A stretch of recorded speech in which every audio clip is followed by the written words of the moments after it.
আইপিএলে কোনো বাংলাদেশি দল পাক বা না পাক মুস্তাফিজ ঠিকই পেয়ে যান। তাকে কিনতে কারাকারি লেগে যায়। ১৯তম আইপিএল নিলামেও ঘটেছে একই ঘটনা। ৯ কোটি ২০ লাখ রুপিতে তাকে দলে নিয়েছে কলকাতা নাইট রাইডার্স, যা বাংলাদেশি মুদ্রায় প্রায় ১২ কোটি টাকারও বেশি। কলকাতার সঙ্গে মুস্তাকে পেতে দীর্ঘ সময় বিড করেছিল চেন্নাই সুপার কিংস। শেষ পর্যন্ত তারা পেরে ওঠেনি। শুরুর দিকে দিল্লি ক্যাপিটালসও মুস্তাফিজের জন্য বিড করেছিল। নিলামের শুরুর দিকে মুস্তাফিজের নাম থাকলে তার দাম আরও চড়া হতে পারত। কলকাতায় পা রাখার মাধ্যমে মুস্তাফিজ এখন আইপিএলের ভিন্ন ভিন্ন ৬টি দলে খেলার কীর্তি করতে যাচ্ছেন। ফিঞ্চ, উদানকাট ও মনীষ পান্ডেদের পরই এই তালিকায় তিনি আছেন। অতীতে মুস্তাফিজ হায়দ্রাবাদ, মুম্বাই, দিল্লি, রাজস্থান ও চেন্নাইয়ের হয়ে মাঠ মাতিয়েছেন। আইপিএলে তিনি বিচিত্র সব অভিজ্ঞতার মুখোমুখি হয়েছেন। দেশের থেকে মুস্তা আইপিএলে গিয়ে বেশি ভালো খেলেন এমন একটা কথাও ক্রিকেটে প্রচলিত হয়ে গেছে। টাকার ঝনঝনানির কারণে হোক বা বড় মঞ্চে পারফর্ম করার দক্ষতা, মুস্তাফিজ আইপিএলে নিজের সেরাটাই দিয়ে আসেন। আইপিএলে খেলার সবচেয়ে সফল বাংলাদেশি ক্রিকেটারের প্রশ্নে তার নামটা চোখ বন্ধ করেই বলা যায়।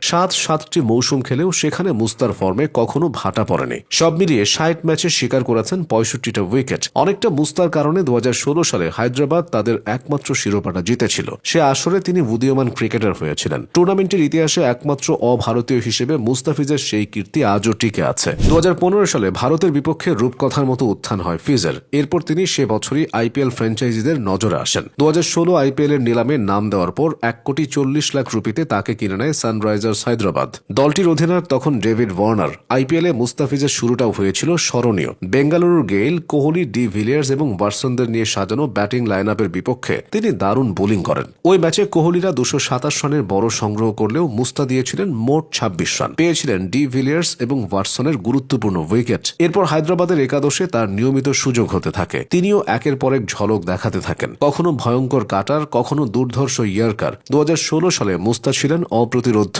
তার ইয়র্কারের স্ট্যাম্প উপড়ে গিয়েছিল আন্দ্রে রাসেলের, মাটিতে লুটিয়ে পড়েছিলেন ওয়েস্ট ইন্ডিজের এই দানব। নিয়মিত উইকেট নেওয়া ছাড়াও ফিজের কিপ্টে বোলিং তখন ম্যাচ ঘুরিয়ে দিত। হায়দ্রাবাদের পঞ্চম ম্যাচে ম্যাচ সেরার পুরস্কারটাও জিতেছিলেন ফিজ। পাঞ্জাবের বিপক্ষে সে ম্যাচে এক মেডেন সহ মাত্র ৯ রানের খরচায় নিয়েছিলেন ২ উইকেট, যা আইপিএল ইতিহাসেরই অন্যতম কিপ্টে স্পেল। আরেকটি ম্যাচে মুম্বাইয়ের বিপক্ষে ১৬ রানে তিনি তিনটি উইকেট পেয়েছিলেন। মুস্তাফিজের দাপটে ওই আসরে হায়দ্রাবাদের একাদশে সুযোগই হচ্ছিল না তারকা পেসার ট্রেন্ট বোল্টের। সেই ট্রেন্ট বোল্ট যিনি আইপিএল ইতিহাসেরই অন্যতম সেরা বোলার। বোল্টকে বেঞ্চে বসিয়ে ফিজকে খেলানোর সেই রিস্ক কাজেও দিয়েছিল হায়দ্রাবাদের। কারণ সে সিজনে ১৬ ম্যাচে ১৭ উইকেট নেওয়া ফিজের ইকোনমি ছিল ৭-এরও কম। অভিষেক আসরে দুর্দান্ত পারফর্ম করার পর ফিজের লোভে পড়ে যায় হায়দ্রাবাদ। ফলে পরের আসরেও তাকে ধরে রাখে দলটি। তবে ২০১৭ আইপিএলটা ভালো কাটেনি মুস্তাফিজের। আন্তর্জাতিক ক্রিকেটে ব্যস্ততা আর টিম কম্বিনেশনের কারণে সেবার আর হায়দ্রাবাদের মূল ফোকাস ছিলেন না তিনি। খেলতে পেরেছিলেন কেবল একটা ম্যাচ। এরপর হায়দ্রাবাদও তাকে আর ধরে রাখেনি।